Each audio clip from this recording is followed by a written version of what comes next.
Hey guys, this is Dave with CostCertified, and in this video, I'm going to show you what an item is and what an assembly is in CostCertified. Very, very important concepts to learn.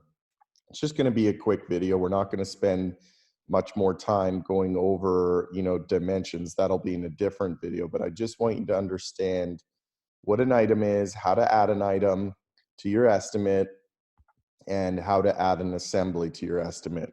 Okay, so anytime that you're doing an estimate, I like to keep my assemblies closed. I only open the one I'm working on. That's an important point, because if you start opening up all of these different, and the way you open up an assembly is you click the arrow there.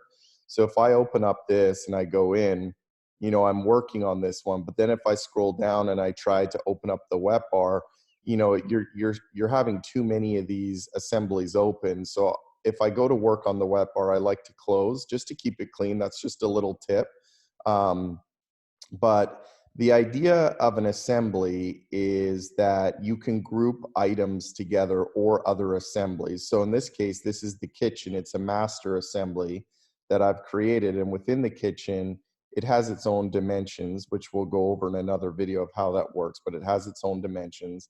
And then I can have items like this floor item is part of the kitchen assembly, or I can have other assemblies. So in this case, I have kitchen cabinet countertop backsplash assembly, right? And it has its own group of items within it. And then I have the kitchen island. So you can have unlimited amount of, assemblies within assemblies and items.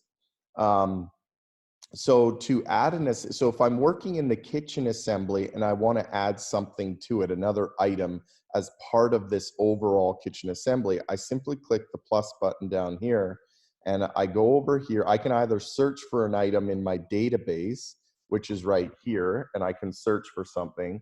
But if I want to add a new item, I simply click on item here, I add it, and it then will add it right within the kitchen assembly because I click the plus button down here. So it's going to add it right within that assembly, right? Now, let's say I want to add a item within maybe the kitchen island. Okay, so if I open up the kitchen island, same exact thing. Maybe I want to add a light, a pendant light. So if I click on this plus button, I can search for, in this case, we're just going to search our database and see if we have something here. So, I go in here and I see, oh, okay, I'm going to, click on this one.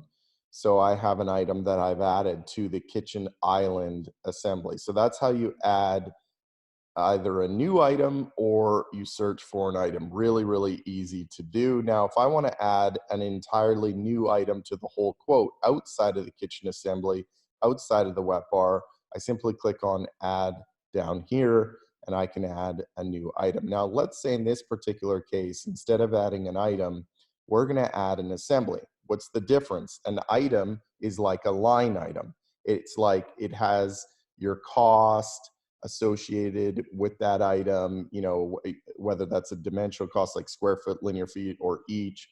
You can assign whether it's subcontracted or it's just in-house labor, material, whatever. So an item is like a line item. The assembly is the way to group things and tie things to dimensions, okay?